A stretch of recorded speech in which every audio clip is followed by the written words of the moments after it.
L'étranger d'Albert Camus. Adaptation radiophonique, Nicole Marmé et David Zen-Merowitz. Réalisation, Christine Bernard-Sugy. 8e épisode. Toute la question, encore une fois, est de tuer le temps.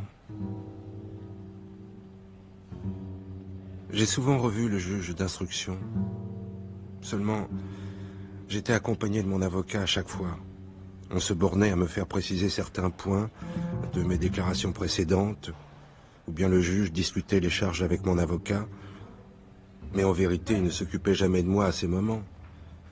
Mon affaire suivait son cours, selon l'expression même du juge. Quelquefois aussi, quand la conversation était d'ordre général, on m'y mêlait. Je commençais à respirer.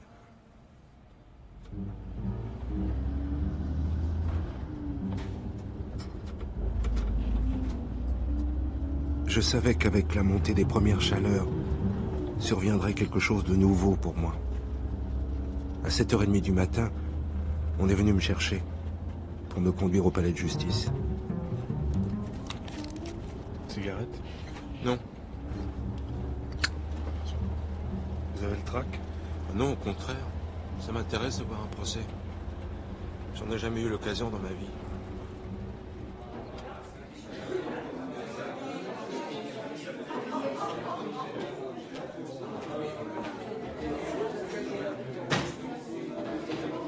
Tout un remue-ménage qui me fait penser à ces fêtes de quartier où après le concert, on range la salle pour pouvoir danser.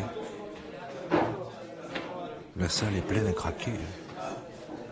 Malgré les stores, le soleil s'infiltre par endroits et l'air est déjà étouffant. On a laissé les vitres closes. J'aperçois une rangée de visages devant moi. Je comprends que ce sont les jurés. Je ne peux pas dire ce qui les distingue les uns des autres. Je n'ai qu'une impression. Je suis devant une banquette de tramway et tous ces voyageurs anonymes épient le nouvel arrivant pour en apercevoir les ridicules. Je sais bien que c'est une idée niaise, puisqu'ici, ce n'est pas le ridicule qu'ils cherchent, mais le crime. Cependant, la différence n'est pas grande. Je suis un peu étourdi par tout ce monde. Dans cette salle close, je regarde encore le prétoire et je ne distingue aucun visage.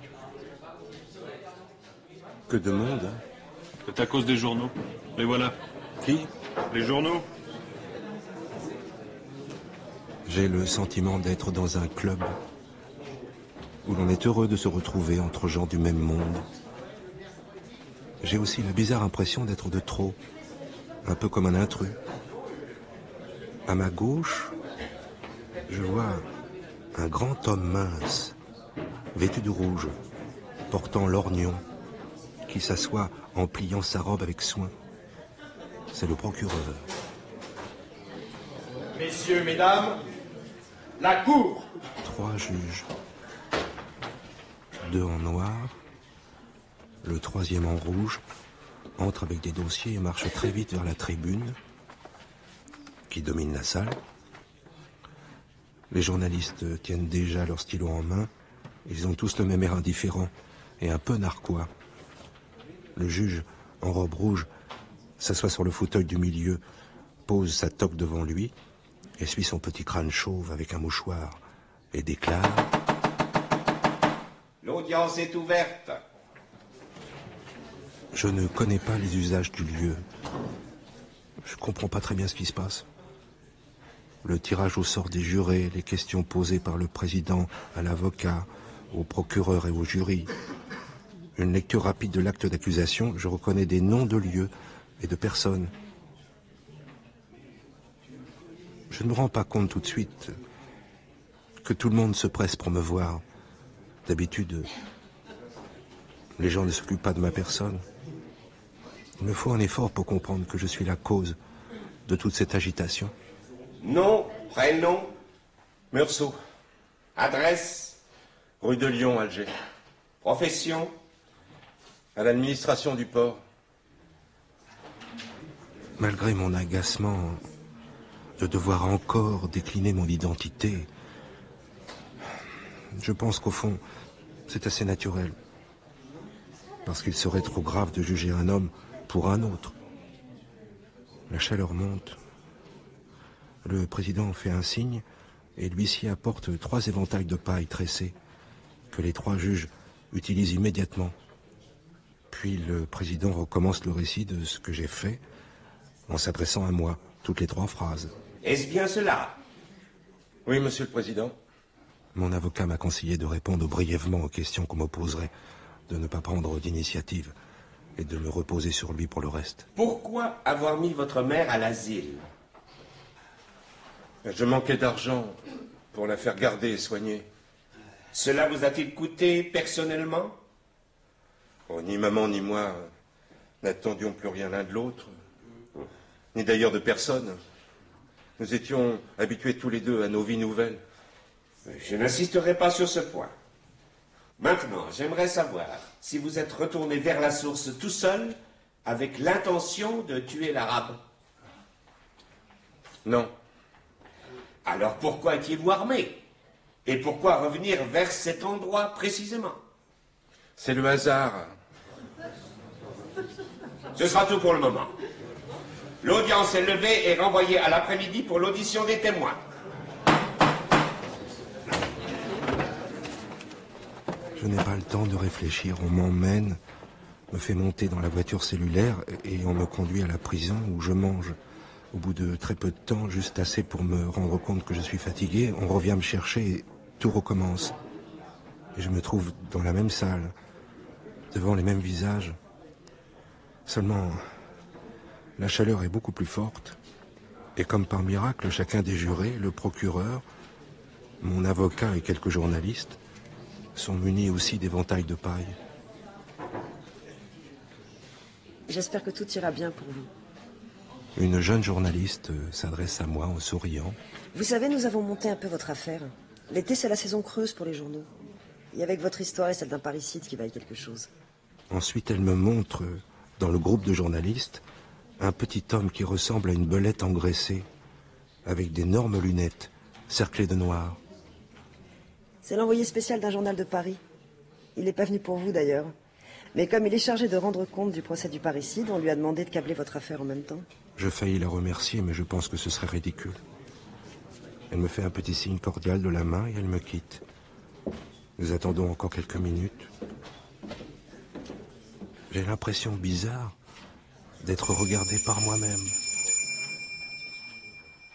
J'essuie la sueur qui couvre mon visage et je reprends un peu conscience du lieu lorsque le directeur de l'asile est appelé.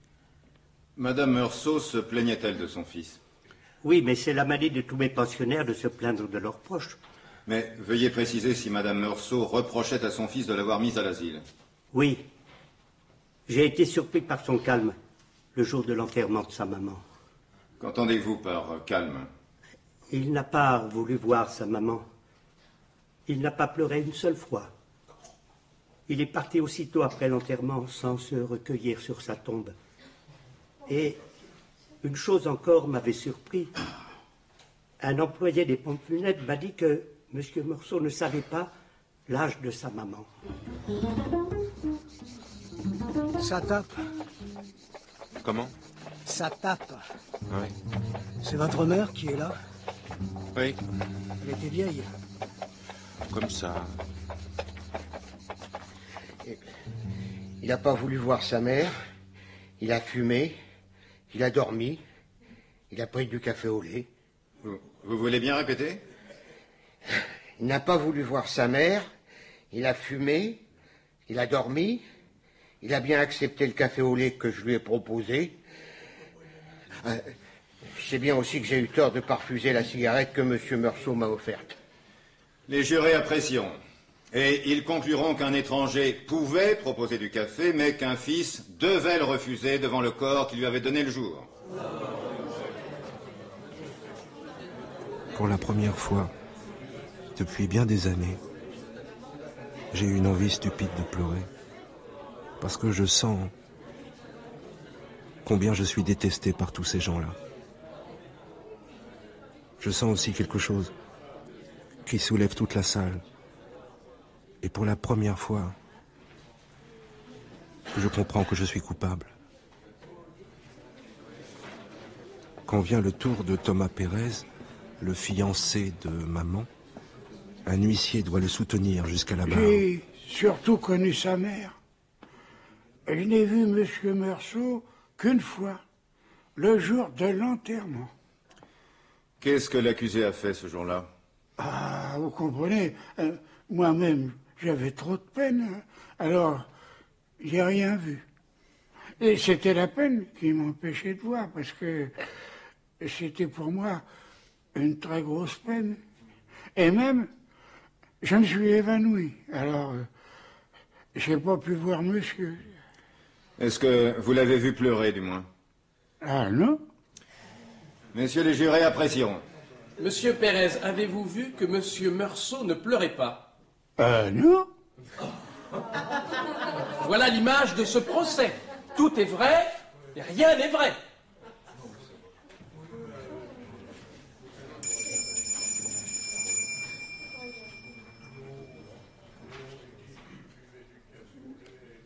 Comment connaissez-vous l'accusé? J'ai été dactylo à l'administration du port. Quel rapport aviez-vous avec lui? Je suis son amie. Marie porte un chapeau. Et elle est encore belle. Mais je l'aime mieux avec ses cheveux libres. De l'endroit où je suis, je devine le poil léger de ses seins. Et je reconnais sa lèvre inférieure, toujours un peu gonflée. Elle semble très nerveuse. Est-ce exact que vous deviez vous marier? Tu veux te marier avec moi? Ça m'est égal, mais si tu le veux, nous pouvons nous marier. Je voudrais savoir si tu m'aimes. Mais ça ne signifie rien. Mais sans doute je ne t'aime pas. Pourquoi m'épouser alors? Mais c'est toi qui le demandes. Et moi, je me contente de dire oui.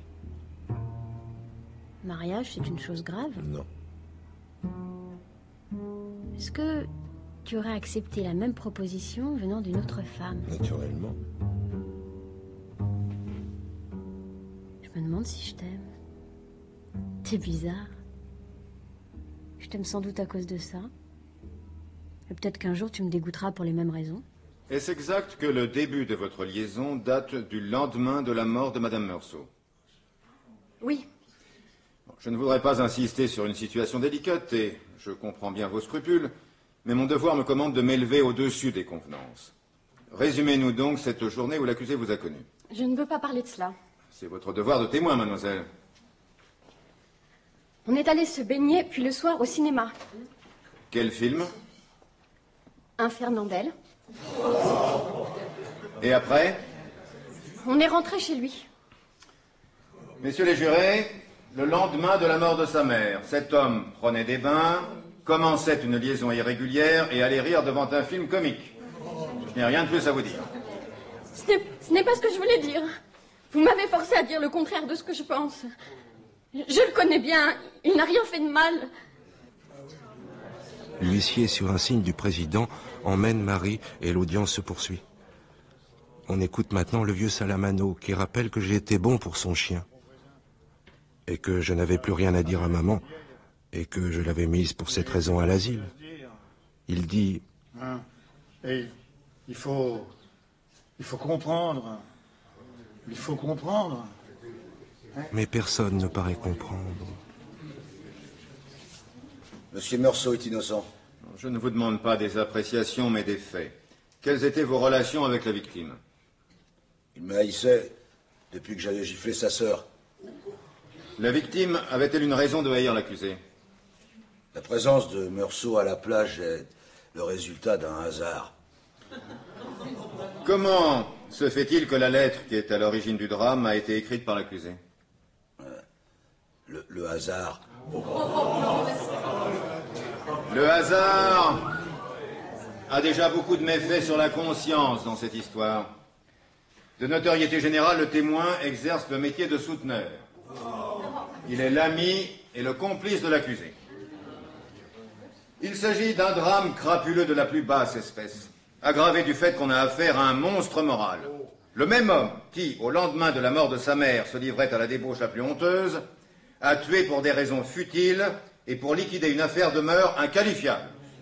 Enfin, mon client est-il accusé d'avoir enterré sa mère ou d'avoir tué un homme? Oui, messieurs. Oui, messieurs, j'accuse cet homme d'avoir enterré une mère avec un cœur de criminel.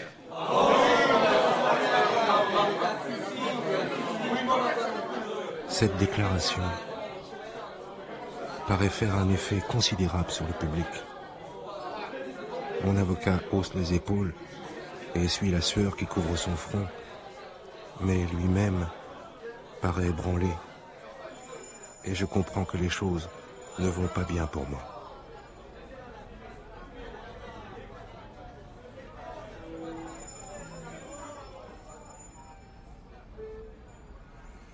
Je retrouve un à un, comme du fond de ma fatigue, tous les bruits familiers d'une ville que j'aimais et d'une certaine heure où il m'arrivait de me sentir content. Le cri des vendeurs de journaux, dans l'air déjà détendu, les derniers oiseaux dans le square, l'appel des marchands de sandwich et cette rumeur du ciel avant que la nuit bascule sur le port.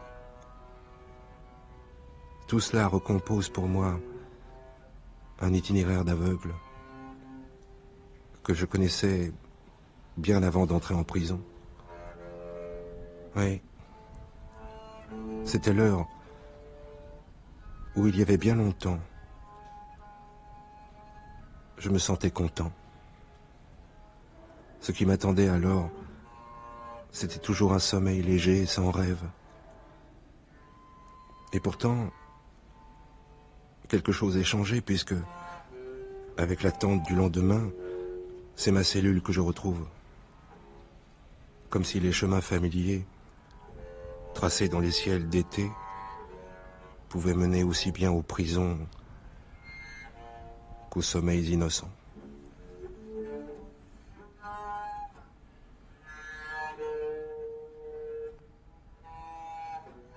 L'étranger d'Albert Camus. Adaptation radiophonique, Nicole Marmé et David Zen-Merowitz. 8e épisode. Avec Jean-Michel Dupuis, Meursault, Philippe Pourrier, le président de la Cour, Philippe Magnan, le procureur, Guillaume de Tonquédec, l'avocat, Jean-Claude Leguet, Raymond Sintès, Daniel Laloux, Salamano, Jean-Christophe Clément, l'huissier, Carole Franck, la journaliste, Michel Robin, le directeur de l'asile, Jean-Jacques Chollet, l'employé des pompes funèbres, Paul Bissiglia, le concierge, Paul Riégère, Thomas Pérez, Constance Dolé, Marie, Grégory Gadebois, le gendarme. Et Patrick Kaplan, Charles Marosi, Benjamin Ling, Loïc Blanco, Raphaël Ferré, Bastien Morin, Guillaume Cléssen, Barbara Chavy, Daniel Rézy, Nathalie Lacroix, Julie Monet, Rachel Geiss, Vanessa Lapierre. Musique originale et contrebasse, Hélène Labarrière. Prise de son au Maroc, Nicole Marmé. Bruitage, Bertrand Agnières. Prise de son, montage, mixage, Marie-Dominique Bougot, Marie-Thérèse Ferrand. Assistante, Anne de Belchin. Réalisation, Christine Bernard-Sugy.